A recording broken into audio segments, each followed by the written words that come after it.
Kiyotaka Ayanokōji is arguably one of the most enigmatic figures in modern anime, a character whose layered personality and mysterious background have spurred extensive debate among fans and critics alike. From his early years spent in the infamous White Room, a secretive institution designed to cultivate perfection through extreme physical and intellectual conditioning, to his current role as a seemingly unremarkable student at Tokyo Metropolitan Advanced Nurturing School, Kiyotaka embodies a paradox. He is at once the master strategist and the withdrawn observer, the manipulator who conceals a deep-seated conflict between logic and emotion. This analysis seeks to unravel the intricacies of his character by examining his upbringing, psychological profile, philosophical stance on meritocracy and human nature, and his complex interactions with those around him. In doing so, it aims to reveal how Kiyotaka's experiences, internal contradictions, and subtle acts of manipulation serve as a microcosm for larger societal critiques and philosophical dilemmas, inviting viewers to question the very nature of perfection, power, and human connection. At the heart of Kiyotaka Ayanokōji's identity is his traumatic upbringing in the White Room, a clandestine facility where children were systematically molded into superhuman beings. This institution was not merely an educational establishment. It was an experimental crucible designed to eradicate the imperfections of human emotion and spontaneity. Within these sterile, high-pressure confines, the children were subjected to relentless intellectual drills, physical training, and psychological conditioning. The harsh environment of the White Room was intended to forge individuals who could operate with precision, devoid of the inefficiencies that natural human feelings and relationships might introduce. Kiyotaka's time in the White Room is central to understanding his hyper-analytical mindset. The methodical, almost brutal training he received ingrained in him an ability to process information and strategize in a manner that resembles the tactics of a chess grandmaster. Every decision is weighed, calculated, and executed with cold precision, a survival mechanism honed in an environment where error equated to death or irrelevance. This upbringing has left him with a repertoire of skills that he employs in subtle yet significant ways, even as he strives to remain inconspicuous in a society that prizes normalcy over excellence. Moreover, the psychological scars inflicted by the White Room are evident in his emotional suppression. The relentless focus on efficiency and success stripped him of the natural impulse to form deep emotional connections. As a result, Kiyotaka's interactions are marked by a controlled detachment, a mannerism that often leads others to misinterpret his calculated reserve as indifference or even cold-heartedness. Despite this emotional detachment, however, there remain fleeting moments, glimpses of genuine care or anger when those he deems important, such as Kei or Suzune, are threatened. That hint at a buried humanity struggling to reassert itself. This dichotomy between the man he was forced to become and the human he yearns to be is the cornerstone of his character. The White Room, with its relentless pursuit of perfection, has not only defined his skill set and worldview, but also cast a long shadow over his personal identity. It is this constant tension, a desire to break free from the deterministic conditioning of his past while simultaneously relying on its lessons, that makes Kiyotaka such a compelling study in contradiction. Kiyotaka's psychological makeup is best encapsulated by the Myers-Briggs INTJ personality type, often referred to as the architect. INTJs are known for their introversion, strategic planning, and unwavering commitment to logical analysis.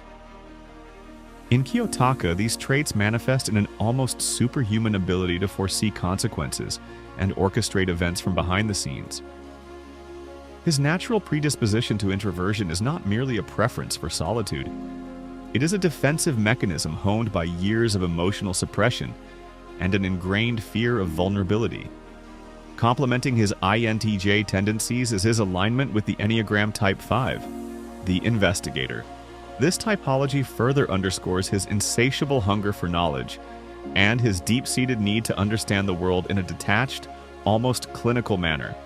The Type 5 personality is characterized by an internal focus and a tendency to retreat into the mind when faced with overwhelming emotional stimuli. For Kiyotaka, This retreat is both a strength and a weakness. It allows him to process complex information with unparalleled clarity, yet it also isolates him from the very human connections he secretly craves. One of the most fascinating aspects of Kiyotaka's psychological profile is his self-awareness of his own manipulative tendencies. He is often described as an unreliable narrator. Not only does he obscure details about his own past, but he also deliberately presents himself as mediocre to avoid drawing attention. This calculated underperformance, such as his deliberate choice to achieve only 50% on examinations, is a masterful strategy. By appearing average, he ensures that no one suspects the full extent of his abilities or the strategic acumen that lies beneath his unremarkable exterior. Yet, within this carefully maintained facade, there exists a subtle but persistent internal conflict. Kiyotaka's conscious efforts to remain inconspicuous are at odds with an instinctive drive to assert control and dominance over his environment. This internal dichotomy is most evident in moments of crisis, when his normally imperturbable exterior gives way to a flash of anger or a display of protective behavior. Such moments suggest that beneath the layers of conditioning and calculated reserve lies a deeply conflicted soul, one that is torn between the desire for genuine human connection and the imperative to remain detached and in control.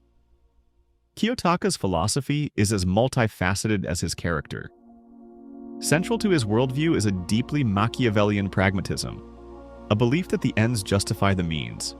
This pragmatic approach is reflective of his formative experiences in the White Room, where success was measured not by inherent virtue or moral righteousness, but by the ability to achieve results through any necessary method. For Kiyotaka, life is a chessboard where every human interaction, every decision, is a calculated move in a larger game of survival and power. A core tenet of his philosophical outlook is a rejection of the concept of true equality. In his own stark words, equality is just a fantasy. This belief is rooted in his observations of systemic inequalities, from socioeconomic disparities to the rigid hierarchies of the educational system he now navigates. Kiyotaka sees the world as inherently unequal, where opportunities and outcomes are dictated not by merit alone, but by a complex interplay of power, manipulation, and sometimes sheer luck. His time in the White Room further cemented this belief. In an environment where only the strongest could survive, any notion of equality was not only impractical but also dangerously naive. Yet while Kiyotaka acknowledges the theoretical appeal of meritocracy, the idea that talent and hard work should determine success, he is also acutely aware of its inherent flaws. His experiences have taught him that merit in isolation is rarely the decisive factor in achieving one's goals.